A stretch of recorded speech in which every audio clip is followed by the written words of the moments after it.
स्वागत है दोस्तों आपके अपने यूट्यूब चैनल एजुकेशनल टर्मिनोलॉजीज में। आज हम बात करेंगे वुड्स रिएक्शन की। वुड्स रिएक्शन एक नेम रिएक्शन है। आज हम इसके बारे में बात करेंगे सब कुछ। क्या है Wurtz reaction? Wurtz reaction CBSE board में बहुत इंपॉर्टेंट है और नीट में भी इस पे क्वेश्चन पूछे जा सकते हैं। तो सबसे पहले तो हम इसकी डेफिनेशन की बात करते हैं। क्या है इसकी definition? Alkyl halides react with sodium. जब अल्काइल हैलाइड रिएक्ट करता है सोडियम के साथ इन ड्राई ईथर। ये ड्राई ईथर होना बहुत इंपॉर्टेंट है, इसके बारे में नीचे बात करेंगे। टू गिव हाइड्रोकार्बन, मतलब क्या है? अल्काइल हैलाइड रिएक्ट हो रहा है सोडियम के साथ इन ड्राई सॉल्वेंट है जहाँ पे रिएक्शन करवाई जा रही है। ये एक इनर्ट सॉल्वेंट होता है, यानी कि रिएक्शन नहीं करता किसी भी चीज़ से। To give hydrocarbon containing double the number of carbon atoms present in the halide. इस लाइन का मतलब क्या है कि जो हाइड्रोकार्बन बनेगा उसमें डबल नंबर ऑफ कार्बन हो जाएंगे। किसके डबल होंगे? जितने कार्बन हैलाइड में प्रेजेंट है। अल्काइल हैलाइड में अब मान लो एक कार्बन है, तो जब हाइड्रोकार्बन बनेगा तो उसमें दो कार्बन हो जाएंगे। अगर अल्काइल हैलाइड में तीन कार्बन है तो हाइड्रोकार्बन बनेगा तो उसमें छः कार्बन हो जाएंगे। This reaction is known as, इस रिएक्शन को हम कहते हैं Wurtz reaction. WURTZ, Wurtz reaction. ठीक है, आइए अब हम रिएक्शन की बात कर लेते हैं। RCl ये अल्काइल ग्रुप है और ये क्लोरीन है। ये अल्काइल हैलाइड हो गया सोडियम। यहाँ पे हमें दो दो मोल की ज़रूरत होती है जब हम ये रिएक्शन कराते हैं, क्योंकि यहाँ दो सोडियम है, दोनों सोडियम को Cl चाहिए, तो इसलिए हमें दो मोलिक्यूल की ज़रूरत होती है। ड्राई ईथर एक इनर्ट सॉल्वेंट है, किसी से रिएक्शन नहीं करता है, तो ये बन जाएगा RR+2NaCl। ये है इसकी रिएक्शन, वुड्स रिएक्शन ये रही। अब हम इसकी मैकेनिज़्म की बात करते हैं। मैकेनिज़्म, इसको मैकेनिज़्म से भी समझ लेते हैं। इसके मैकेनिज़्म को समझते हैं। मैकेनिज़्म को भी हम दो तरीके से समझ सकते हैं, दो मैकेनिज़्म से समझ सकते हैं। एक तो रेडिकल मैकेनिज़्म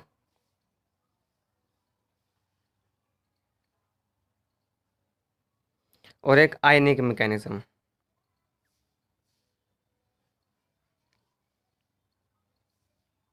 सबसे पहले हम रेडिकल मैकेनिज़्म की बात करते हैं।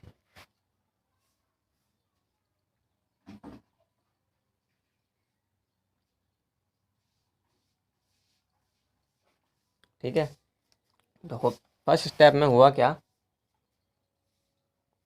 जो सोडियम है उसने क्या करा, एक इलेक्ट्रॉन दिया और एक उस पर पॉजिटिव चार्ज है। जब हम किसी को इलेक्ट्रॉन दे देते हैं तो हम पे पॉजिटिव चार्ज आता है, तो सोडियम ने एक इलेक्ट्रॉन दिया, पॉजिटिव चार्ज है। लेकिन यहाँ पे दो सोडियम है, तो दो सोडियम ने दिए दो इलेक्ट्रॉन।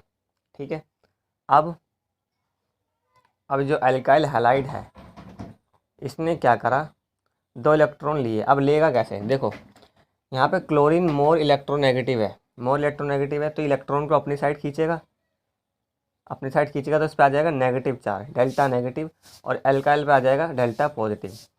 अब यहाँ इलेक्ट्रॉन की कमी है, तो इलेक्ट्रॉन क्या करेंगे, यहाँ पर अटैक करेंगे। यहाँ पे अटैक किया तो ये बन गया 2R डॉट, यानी कि रेडिकल बन गया, और ये बन गया 2 क्लोरीन माइनस। क्लोरीन पे इलेक्ट्रॉन आ गए तो इस पर नेगेटिव चार्ज आ गया। और ये क्या है? लीविंग ग्रुप है, लीविंग ग्रुप जो आसानी से छोड़ के चला जाता है। ठीक है, अब थर्ड स्टेप में क्या हुआ, ये जो R डॉट हैं ये आपस में बॉन्ड बना लेंगे। तो ये है वुड्स रिएक्शन का मैकेनिज़्म। अब इसके आयनिक मैकेनिज़्म की भी बात कर लेते हैं।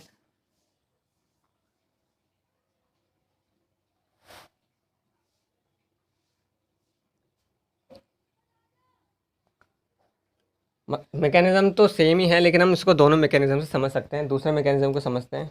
वही पहला स्टेप, सोडियम ने Na+ बनाया एक इलेक्ट्रॉन देके, लेकिन यहाँ पे 2 सोडियम है तो 2। अब ये जो एल्काइल हैलाइड है इसने क्या करा, 2 इलेक्ट्रॉन को लिए, ये बना लिया Cl- और ये बन गया एनायन इलेक्ट्रॉन, ये बन गया एनायन। थर्ड स्टेप में क्या हुआ, ये जो एनायन है इसने क्या करा, इस पर अटैक करा और क्लोरीन अपने इलेक्ट्रॉन लेके वापस चला गया। ये बन गया RR बॉन्ड और ये बन गया Cl-। ये SN2 मैकेनिज्म है। ठीक है, तो ये हमने दोनों मैकेनिज्म समझ लिए। अब इसके ना इस रिएक्शन की कैरेक्टरिस्टिक की बात करते हैं, क्या क्या कैरेक्टरिस्टिक हैं इस मैकेनिज्म के। जैसा कि मैंने पहले बताया, इस वुड रिएक्शन का हम ऑल अबाउट सब कुछ पढ़ रहे हैं। क्या है characteristic,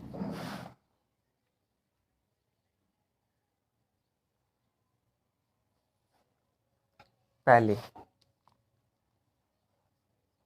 alkane will be symmetrical with even number of carbon atoms. मतलब जो वुड रिएक्शन में जो हाइड्रोकार्बन बना है, अल्केन बना है, वो सिमेट्रिकल होगा। मतलब उसमें इवन नंबर ऑफ कार्बन होंगे, 2 4 6 8, 3 5 7 ऐसे करके नहीं होंगे। एग्जाम्पल जैसे कि RR, ठीक है, या CH3 या CH3 CH2 ठीक है।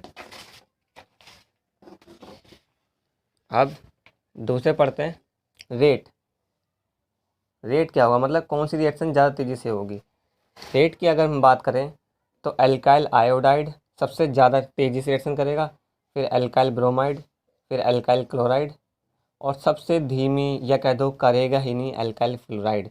क्यों, ये सबसे तेज़ी से क्यों करेगा, आयोडीन साइज़ में बड़ा होता है, जब एल्काइल हाइड्राइड से बॉन्ड बनाएगा तो काफ़ी लंबा बॉन्ड होता है, वीक बॉन्ड होता है, तो आसानी से टूट जाता है। उसके बाद ब्रोमीन का साइज़ थोड़ा सा कम हो जाता है, फिर फ्लोरीन का बहुत ज़्यादा कम होता है। जो कार्बन और फ्लोरीन का बॉन्ड होता है वो वेरी स्ट्रॉन्ग होता है, वेरी स्ट्रॉन्ग, बहुत स्ट्रॉन्ग होता है। उसको बहुत हाई एनर्जी चाहिए होती है, इसकी बॉन्ड एनर्जी भी हाई होती है, तो इतने जल्दी टूटता नहीं है। अब हमारे मन में क्वेश्चन आता है, वाई ड्राई ईथर यूज, हमने मतलब कि ड्राई ईथर ही क्यों यूज़ किया, वाई ड्राई ईथर यूज। इसका आंसर ये है कि जो ड्राई ईथर है इस इनर्ट सॉल्वेंट, इनर्ट मतलब किसी से रिएक्शन नहीं करता है, एक इनर्ट सॉल्वेंट है, विच जो कि do not react with highly reactive, जो कि उससे भी रिएक्शन नहीं कर रहा, जो वो हाईली रिएक्टिव सोडियम के साथ, जो कि सोडियम तरह रिएक्टिव उसके साथ भी रिएक्शन नहीं कर रहा। तो हमारा ड्राई ईथर ये रहा ROR, और ये जब भी सोडियम के साथ कोई रिएक्शन नहीं करता, इसलिए हमने ड्राई ईथर यूज़ करा है। अगर मान लो हम ड्राई ईथर यानी कि सूखा ईथर यूज़ ना करते, लिक्विड वाला यूज़ करते गीला, तो उसमें पानी होता। इफ़ वाटर इज़ यूज तब क्या होता, तो देखो क्या होता, if water is use then sodium, तब क्या करेगा, सोडियम रिएक्ट कर जाएगा वाटर के साथ, then sodium react with water. कैसे करेगा, सोडियम प्लस वाटर रिएक्शन करी तो बना sodium hydroxide plus H2 gas, ये रिएक्शन हो गए तो फिर वुड रिएक्शन हो ही नहीं पाएगी। अब होगा क्या, अब हमारे मन में क्वेश्चन आता है, क्या होगा अगर अगर हम अनसिमेट्रिकल एल्काइल हैलाइड यूज़ करें, what happen if unsymmetrical alkyl halide used. Unsymmetrical जैसे एक में एक कार्बन है तो किसी में 2 कार्बन, तो अनसिमेट्रिकल हो गए। तो होगा क्या, देखो, अगर if unsymmetrical alkyl halide is used then 3 different product will obtain. अगर हमने अलग अलग अनसिमेट्रिकल अल्काइल हैलाइड लिए तो 3 डिफरेंट प्रोडक्ट हमें मिलेंगे। कैसे मिलेंगे आइए बात करते हैं। जैसे मान लो पहला अल्काइल हैलाइड हो गया ये R1Cl। यहाँ मैंने R1 क्यों दिया, क्योंकि मान लो हमें नहीं पता कितने कार्बन है। फिर सोडियम लिया, फिर हमने लिया दूसरा अल्काइल हैलाइड R2Cl। यहाँ पे क्या है R2 मतलब क्या है, number of carbon atom same नहीं है R1 और R2 में, इसलिए हमने डिफरेंट ले लिया ड्राई ईथर। तो होगा क्या, नीचे लिख देता हूँ, R1 और R1 का प्रोडक्ट बन जाएगा, R2 का प्रोडक्ट बन जाएगा, और R1 और R2 का प्रोडक्ट बन जाएगा। अब होगा क्या, ये 3 डिफरेंट प्रोडक्ट बन गए इस सॉल्यूशन में, लेकिन इस सॉल्यूशन में से इन 3 डिफरेंट प्रोडक्ट को अलग करना ये हमारे लिए कोई बेनिफिट नहीं होगा, ये बहुत काम बढ़ाने वाली बात हो जाएगी, तो ये हमारे लिए कोई बेनिफिट है नहीं। तो इसलिए हम इसका डिफरेंट अनसिमेट्रिकल अल्काइल हैलाइड लेते नहीं हैं। To separate these 3 product is very difficult। ठीक है, तो ये हमारी वुड रिएक्शन के अबाउट सब कुछ था, इसके अलावा वुड रिएक्शन के बारे में कुछ नहीं है। और अब मैं एक एक करके नई रिएक्शन पे वीडियो बनाऊंगा, तो सारी वीडियो को देखने के लिए हमारे चैनल को सब्सक्राइब करें, वीडियो को लाइक करें, एंड थैंक यू स्टूडेंट्स।